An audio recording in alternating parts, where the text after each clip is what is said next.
Bonjour et bienvenue dans cette nouvelle analyse approfondie. Salut, je suis vraiment contente d'être là. Moi aussi. Aujourd'hui, on plonge dans une documentation qui est assez fascinante.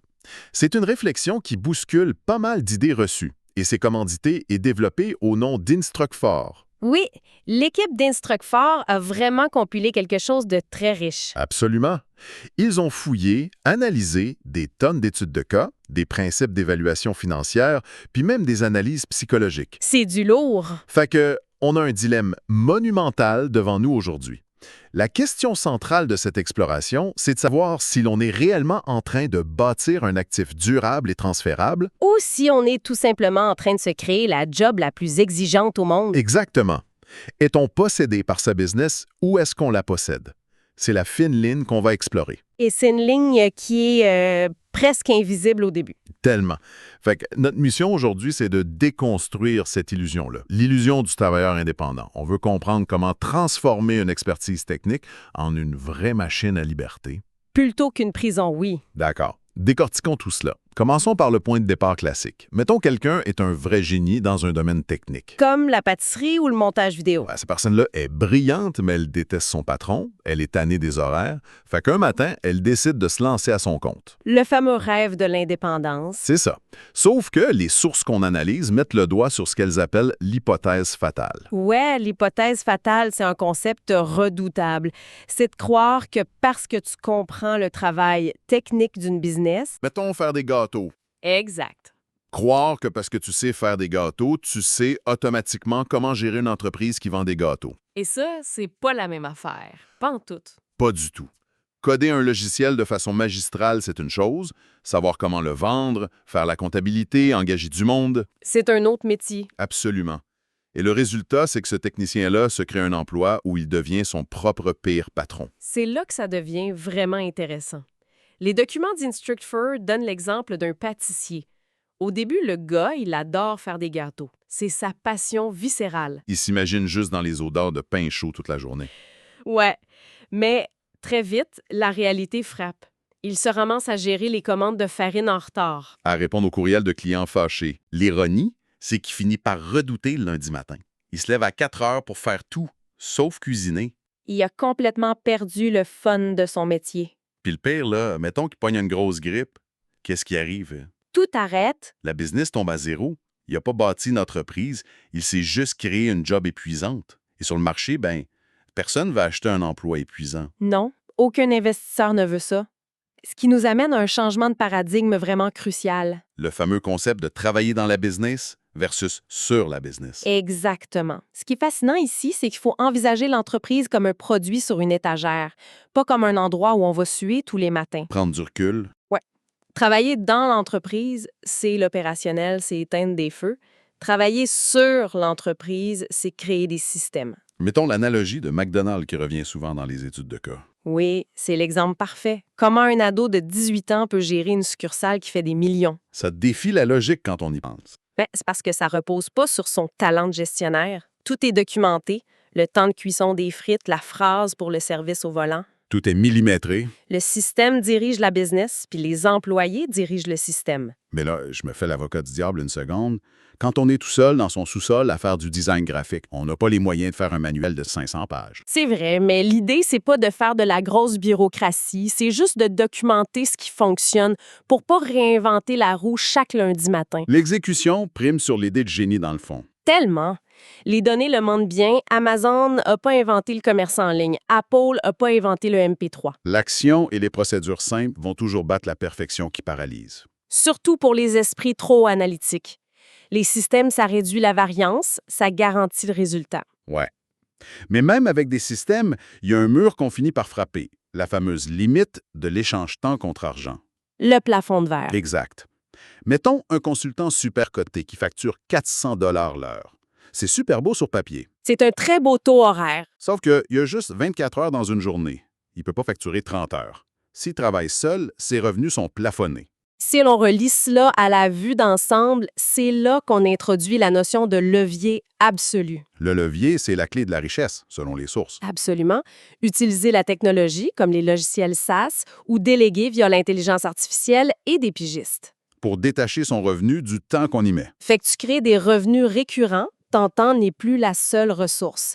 Puis pour gérer ce temps-là, Instruct4A a mis de l'avant un modèle vraiment fort, la fameuse règle du 955 puis la matrice DRIP. Oui, ça c'est un outil d'audit personnel assez brutal, mais tellement nécessaire. Commençons par le 955. L'idée, c'est qu'un entrepreneur devrait idéalement passer son temps juste sur le 5 des tâches qu'il aime et qui rapportent énormément. Passer dans la boucle audit, transfert, remplissage. Fait qu'on audite, on transfère à d'autres, puis on remplit notre agenda avec des trucs payants. Puis c'est là que la matrice DRIP rentre en jeu. DRIP, ça s'écrit D-R-I-P. Le D, c'est pour délégation. Les tâches qui grugent de l'énergie mais qui rapportent pas gros. La paperasse, l'administration de base, classer des factures. C'est essentiel à la business, mais si c'est le fondateur qui le fait, c'est une perte nette. On délègue ça direct. Ensuite, le R. Le R, c'est le remplacement. Ça, c'est plus tough pour l'ego. C'est les tâches rentables mais épuisantes. Comme certaines ventes directes. Ouais, ou le service client de premier niveau. Ça fait rentrer de l'argent, mais ça vide l'entrepreneur. Faut trouver un système ou engager quelqu'un pour se remplacer là-dessus. Même si la personne le fait juste à 80 de notre niveau. Même si c'est à 80 pendant ce temps-là, on fait autre chose de plus stratégique, ce qui nous amène au I, l'investissement. Les trucs qui ne payent pas tout de suite, mais plus tard. Exact. Le réseautage, apprendre une nouvelle compétence, bâtir des relations clés. Puis finalement, le P. La production.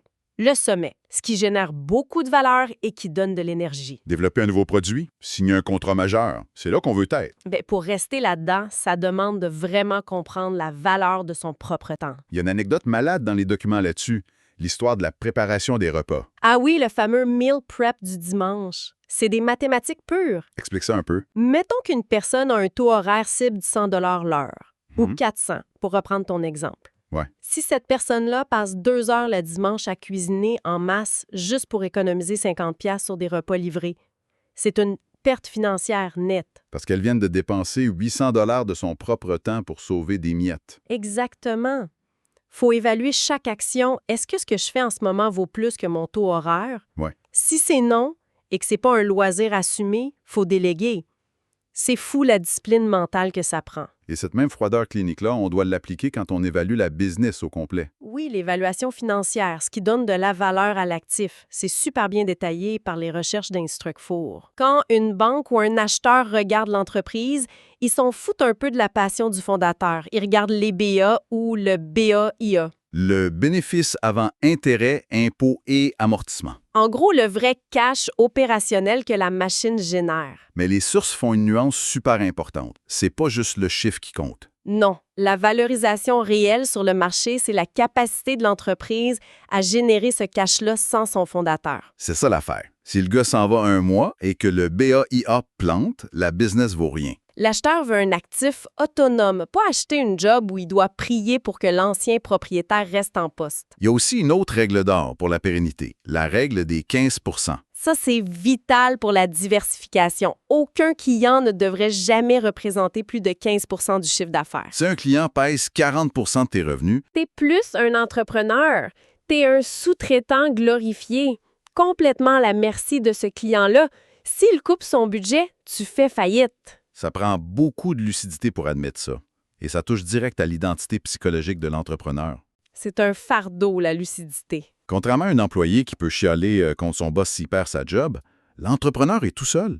S'il se plante, c'est public. C'est de la vulnérabilité à l'état pur. D'ailleurs, il y a un aspect contre-intuitif qui m'a frappé dans la documentation.